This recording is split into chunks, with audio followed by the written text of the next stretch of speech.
डुग्गर खबरा में एक और बेहद अहम खबर। कश्मीरी पंडित पूर्ण कृष्ण भट्ट का आज 10वां है।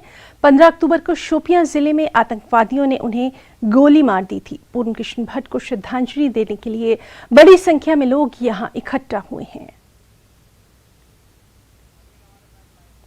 हमारे साथ इस वक्त मौजूद हैं हमारे साथी समीर भट्ट। समीर, क्या कुछ वहां पर अभी जो लोग आए हैं उनका रिएक्शन सामने आ रहा है? क्योंकि जाहिर सी बात है श्रद्धांजलि देने तो वो आए ही हैं, साथ ही साथ उम्मीद भी कर रहे हैं कि अब कुछ कार्रवाई होना चाहिए।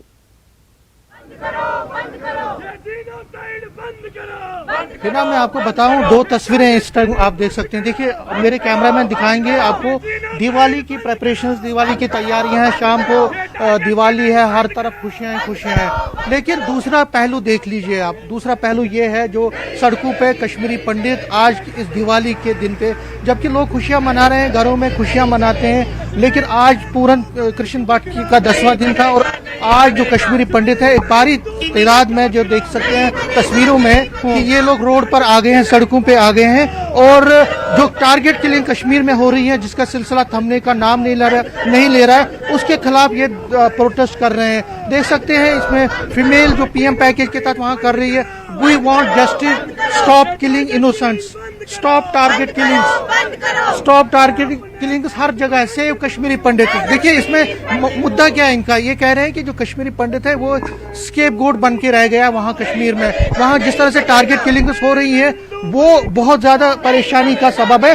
इसलिए पीएम पैकेज के तहत जो काम कर रहे हैं एम्प्लॉयज, वो चाहते हैं कि इनकी रिलोकेशन हो। और जो कश्मीरी पंडित लीडरान है वो कहते हैं कि एक ऐसा ठोस एक प्लान बनना चाहिए रेलोकेशन का कश्मीरी पंडितों का, कि ये जो बार बार इनको निकलना पड़ता है, कश्मीर से माइग्रेशन करनी पड़ती है, बार बार इनको यहाँ पे टारगेट किलिंग का मसाइल का सामना करना पड़ रहा है, उससे उनको छुटकारा मिले। हम कुछ लोगों से बात करते हैं। आप अपना नाम बताएं। श्वेता भट्ट। आप पीएम पैकेज में हैं जी। आज के दिन क्या करेंगे? सर देखिए, आज एक तो पूर्ण कृष्ण भट्ट जी जिनका हाल ही में कत्ल कर दिया गया था उनके घर के बाहर, उनका 10वां दिन है। और दूसरी बात, इस साल इतनी ज्यादा टारगेटेड किलिंग्स हो चुकी हैं कि हमारा घर पे बैठ के दिवाली मनाना बिल्कुल भी जायज नहीं था, इसलिए आज फिर हम सड़कों पे हैं। इतने बच्चे अनाथ हो चुके हैं, इतनी फैमिली के मेंबर जा चुके हैं। ये टारगेटेड किलिंग्स बंद नहीं हो रही, कहीं थमती हुई दिखाई नहीं दे रही। 32 सालों से जो हम शोक मना रहे हैं, हर एक कश्मीरी हिंदू का या हिंदू का मैं कहूंगी, आज फिर वही टाइम हमारे लिए आ गया कि हम यहाँ सड़क पर बैठ के मौन मनाएं, शोक मनाएं। अभी हम 10वें दिन की क्रिया खत्म करके आ रहे हैं और अब सड़कों पे वापस हैं। हम बस यही चाहते हैं कि टारगेटेड किलिंग्स बंद हो जाएं, हमें इंसाफ मिले, जो कत्लों का दौर थमता हुआ नहीं दिखाई दे रहा वो थम जाए और हम लोगों को शांति से जीने दिया जाए बस। तो आप क्योंकि बहुत डिमांड कर रही हैं, तो आप उसमें क्या सरकार से चाहती हैं? से देखिए, 160 दिन से ऊपर हो चुके हैं हम लोगों को वहां पे धरना देते हुए। आज फिर उस रीजन से हम सड़कों पे हैं। कितने टाइम से हम यही डिमांड कर रहे हैं कि प्लीज हमारी जानों को बचा लीजिए, हमें अटैच कर दीजिए।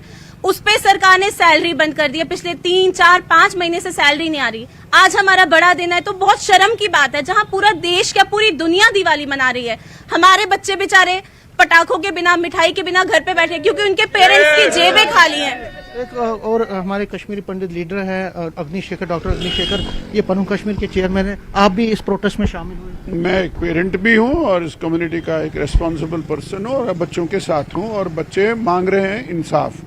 इंसाफ सबसे पहले मिले उस पूर्ण जी के परिवार को, उसके बाद हमारे इन हजारों बच्चों को जो जान बचाकर वहां से आए हैं और इनको निकलने पर मजबूर हुआ है वहां, और वो रिलोकेशन मांग रहे हैं। वो इंसाफ होगा उनके लिए जब तक कि सामान्य हालात नहीं होते, उनके साथ हूँ। और उसके बाद जो इसको टोटलिटी में देखा जाए तो ये जारी जेनोसाइड है जो 32 साल से चल रहा है, और जेनोसाइड का निपटारा हो, और निपटारा तभी होगा जब सरकार आंख इनकी खुलेगी, संसद में एनेक्ट बिल होगी और जेनोसाइड को रिकॉग्नाइज करके रिवर्सल ऑफ जेनोसाइड में हम सारे आ जाएंगे, तभी और तभी इंसाफ टोटलिटी मिला। लेकिन तब तक वो लंबी लड़ाई है, वो 32 साल से लड़ रहे हैं। इन बच्चों का इंसाफ किया जाए, रिलोकेट किया जाए इन बच्चों को। क्यों आप तुले हुए इनको होस्टेज बनाने में, इनको बलि का ये नारू में आपने सुना होगा, देशवासी सुने, कश्मीर में हिंदू बलि का बकरा नहीं बनेगा। यानी ये बच्चे अनुभव बता रहे हैं, ये बलि के बकरे हैं, होस्टेज हैं। तो आप ये नारा भी आपने सुना होगा, देशवासियों को सुनना चाहिए कश्मीर में मैं दंडित हूं, अपने देश में दंडित हूं, मैं कश्मीरी पंडित हूं। क्या कश्मीरी पंडित होना इतना दंडनीय अपराध है? जी बिल्कुल बिल्कुल समीर, और ये बात जो है ये तमाम तर लोगों तक पहुंच भी रही है हमारे दर्शकों के जरिए, और आज जो इनका ये रोष है ये क्या कुछ आगे कार्रवाई करने पर मजबूर करेगा, उस पर भी नजर रहेगी। समीर, आपका और आपके साथ जो तमाम खास मेहमान यहाँ पर रहे उनका बहुत बहुत शुक्रिया अदा करना चाहेंगे आज के बेहद खास दिन